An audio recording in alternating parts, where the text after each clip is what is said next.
Ever wake up and think, how the hell am I still tired? I did everything right, 7 hours, no caffeine, lights out before midnight, and yet you roll out of bed feeling like roadkill. Meanwhile, some guy sleeps 5, maybe 6 hours and wakes up buzzing, focused, ready to run laps around you. Insulting, right? So what's their trick? Superhuman DNA? A $400 mattress? Some sketchy TikTok powder? Nope. It's culture, because in Japan, people average some of the shortest sleep in the developed world. Yet somehow, they're not stumbling through life half dead. They've learned how to make fewer hours feel like better hours, not by chasing some mythical perfect 8, but by weaving recovery into their days, their nights, even their environment. And here's why you should stay. These aren't abstract tips. They're concrete hacks you can copy tonight. Naps that reset your brain in minutes.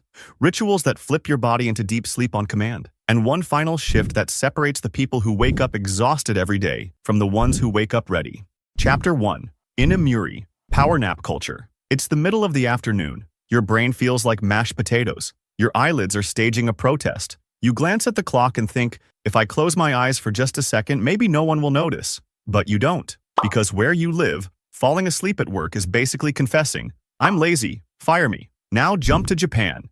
Same slump, same exhaustion. Someone nods off in a meeting, head tilted, mouth slightly open, and no one cares. Because here, that nap has a name. Inemuri. Sleeping while present. And it's not rare. Walk through a Tokyo train at rush hour and you'll see half the car passed out in suits. Students drooping over notebooks. Office workers out cold at their desks while their coworkers keep typing.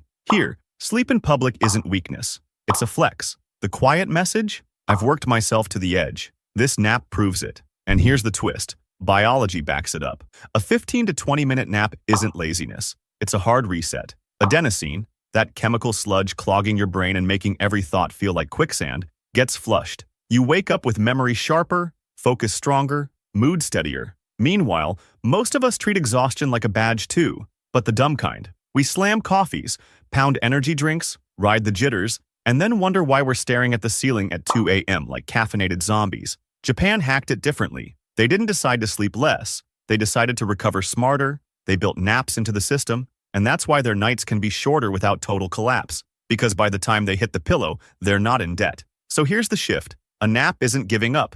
It's refueling.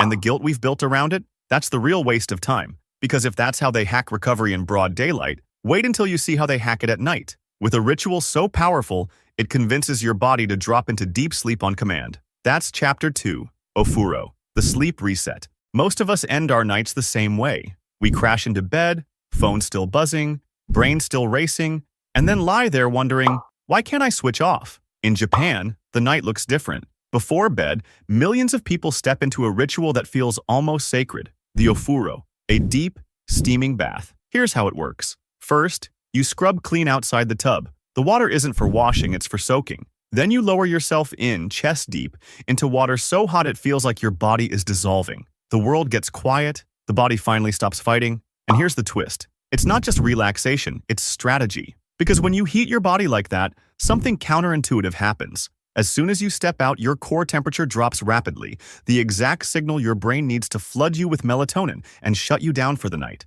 In other words, the Ofuro tricks your biology into sleep mode. Fast, deep, restorative, no supplements, no apps, no endless tossing and turning. Just a signal your nervous system actually understands. That's why even with shorter nights, recovery doesn't collapse the same way it does elsewhere. They're not chasing hours, they're optimizing quality.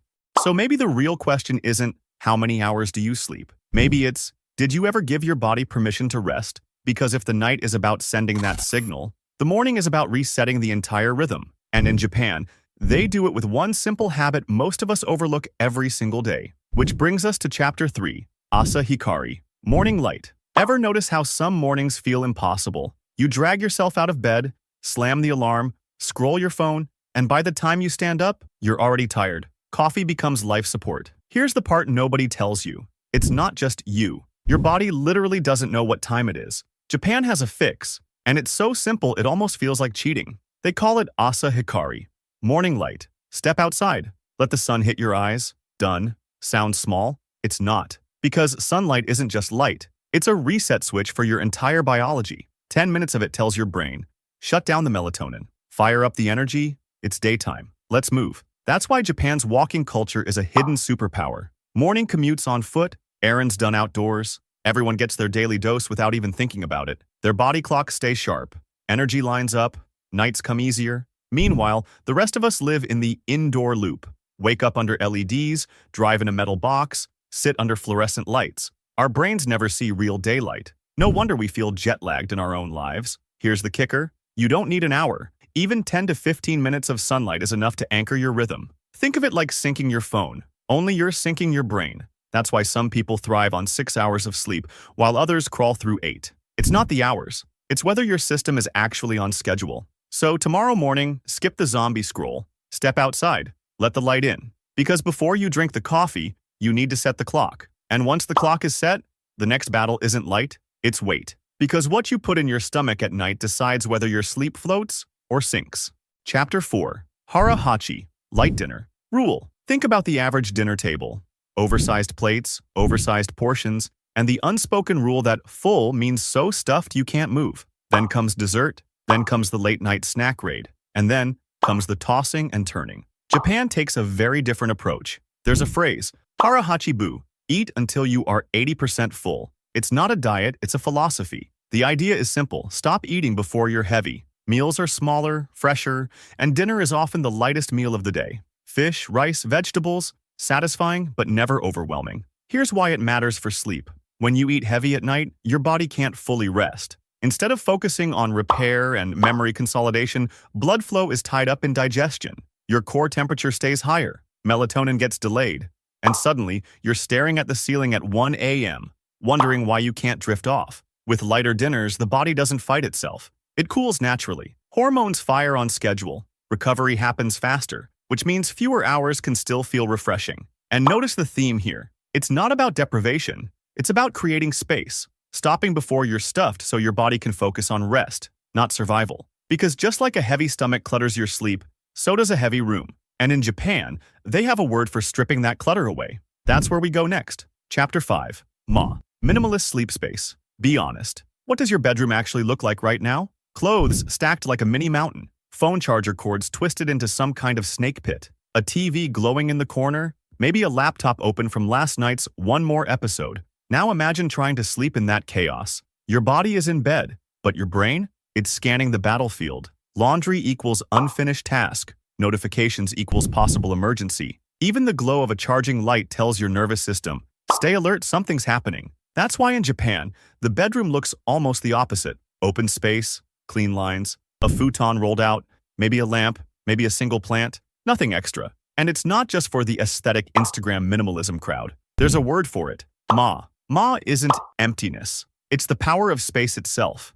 It's saying, this room has one job, sleep, nothing else. And science backs this up. Clutter literally spikes cortisol, the stress hormone that makes it harder to fall asleep and cuts into deep rest once you finally do. Minimal spaces, on the other hand, lower cognitive load. Your brain doesn't have to scan. It finally feels safe to shut off. So here's the reframe. Your bedroom isn't supposed to be a storage unit. It's a recovery chamber. Strip it down, and every single item left behind signals. This is where you rest. Because your environment isn't neutral, it's constantly programming your body. And just like physical space can reset you, so can mental space. Which brings us to Chapter 6, Ikigai, Purpose Over Hours. Here's a question. Have you ever slept a full 8 hours when still woken up tired? Meanwhile, there are mornings where you barely get 6, but you leap out of bed buzzing, like you've got fuel to burn. The difference isn't hours, it's purpose. In Japan, there's a word for this, ikigai. It translates loosely to a reason to wake up in the morning. It doesn't have to be some world-changing mission. It can be your work, your family, even a small daily practice you care about. But it's the thread that pulls you forward, the thing that gives your day shape. And here's the kicker, purpose changes biology. When you wake up knowing what you're moving toward, stress hormones drop, energy stabilizes, and your sleep actually feels more restorative. It's not just mental. Your body responds. You recover faster because you have a reason to. Compare that to drifting. No anchor, no direction. You can log all the hours in the world, but your brain never feels done. That's why so many people sleep plenty but wake up exhausted. They're not resting, they're escaping. Ikigai flips that. It makes fewer hours feel full. It makes mornings lighter. It gives rest weight, because there's something on the other side worth waking for. So here's the reframe. Your body doesn't just need sleep.